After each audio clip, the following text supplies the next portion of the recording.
Hello guys, magandang araw po sa inyong lahat mga idol, no. Meron na naman akong i-share sa inyo mga idol, no. So ito mga idol, ito yung i-share ko sa inyo. Kita nyo, ito po ay kahoy na patay. Mangga po ito mga idol, yan po. Yan. Naputol, yan. Patay na itong kahoy na ito mga idol, no. Pag mapansin nyo, pag mayroong mga kahoy na ganito, patay, ay una-una nating mapansin mga idol ay itong ganito.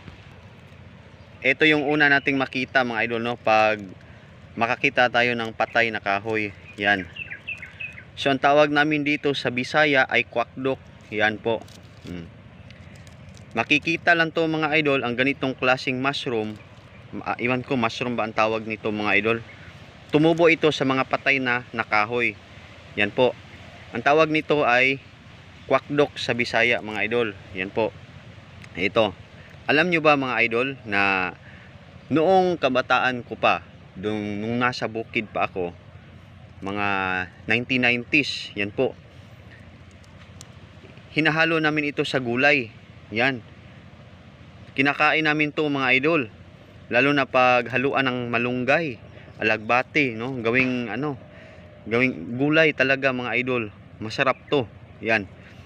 Ito yung puti, yan po mga idol, puti po ang kulay. Yan, ang tawag ay kwakdok. Yan po mga idol. Unang-una mga idol ay huhugasan muna. Yan. Pero ito medyo tuyong-tuyo na ito mga idol. Ang kinakain namin dati ay hindi pa tuyo. Medyo kakasibol pa lang, yung malambot pa.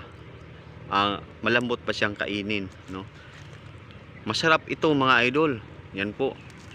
No? Kinahaluan namin to ng malunggay, mga alugbati, at saka iba pang mga leafy vegetables mga idol. Yan, masarap to. Lalo na pag may gata mga idol. Oh. Sa mga patay na kahoy. Pero dito di nila alam kung na pwede pala itong kainin. Pero sa bukid mga idol kinakain namin to.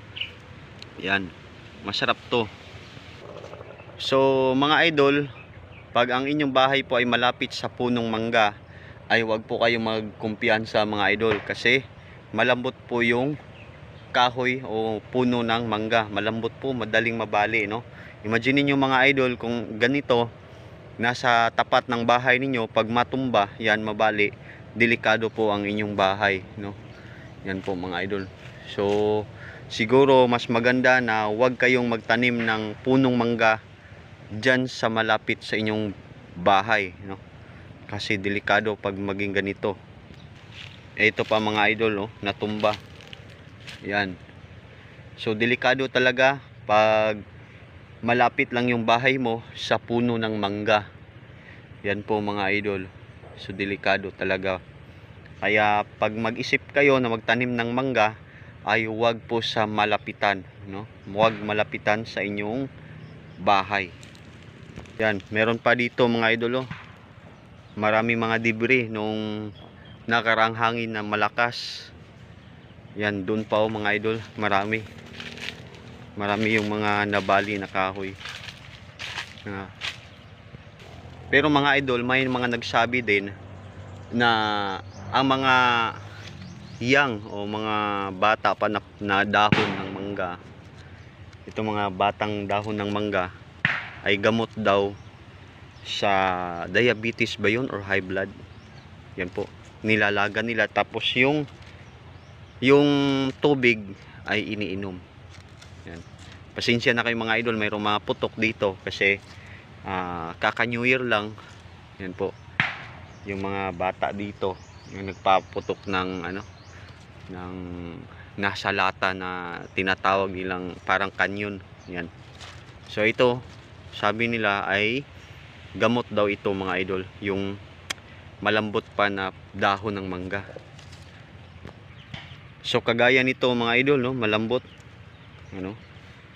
ito daw yung may gamot daw ito sa sakit na high blood ba yun o diabetes. Pakukuluan, tapos yung tubig ay iinumin. Yan, katulad nito, yung mga young leaves. So dito mga idol, ito yung palayan ng aking tiyuhin. Ang maganda dito pag tracer sa palay ay yung mga manukan dito, yung mga manok ay kusang kumakain ng mga palay na tira-tirang palay. Maganda dito sa farming mga idol. Yun yung nagmamay-ari sa palayan mga idol. Yun yung tiyuhin ko. Yan po yung tiyuhin ko. Yan, napakaganda ng mga palay, no? Iwan ko mga idol bakit napaka sariwa ng hangin dito sa palayan. Open na open. Parang nasa dagat ka mga idol. At ito yung tinatawag nila na ipil-ipil mga idol. So yung mga hayop ninyo mayroong bulati sa tiyan. May bulati sa tiyan. Ito, maganda tong ipakain sa inyong mga alagang kambing. Ano bang hayop mga idol? Oh, kambing lang kasi yung pwede din kalabaw, baka. Yan. Mabisa ito sa mga may bulati ang tiyan sa inyong mga hayop mga idol.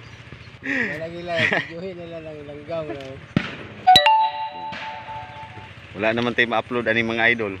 Oh, mo ni ang nagmayari diri mga idol, tag-iya aning basakan mga idol. Oh.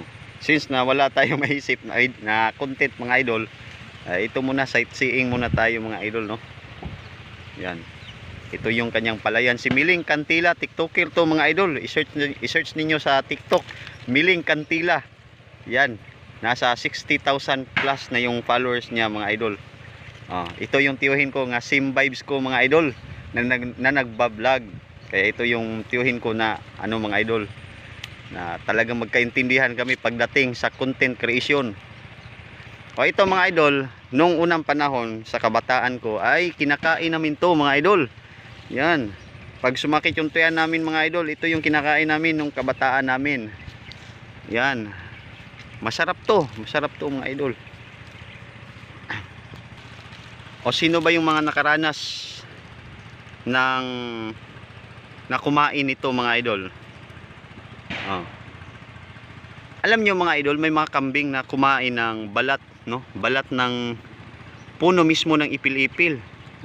Paborito ito sa mga kambing mga idol. Ang balat nito. Pag ito pinapakain nyo sa inyong mga alagang kambing, yan, alagang kambing mga idol, ay talagang malulusog yung pangangatawan ng inyong mga alaga. So hanggang dito na lamang mga idol, no? Hanggang dito na lang ang ating video, no? Hanggang sa susunod mga idol. At mag-isip-isip pa tayo ng pwede nating i-content. Siguro ay mag-painting tayo or mag-fruit carving. Pag-isipan ko pa mga idol kung ano yung dapat na i-content natin para tuloy-tuloy yung uploading natin.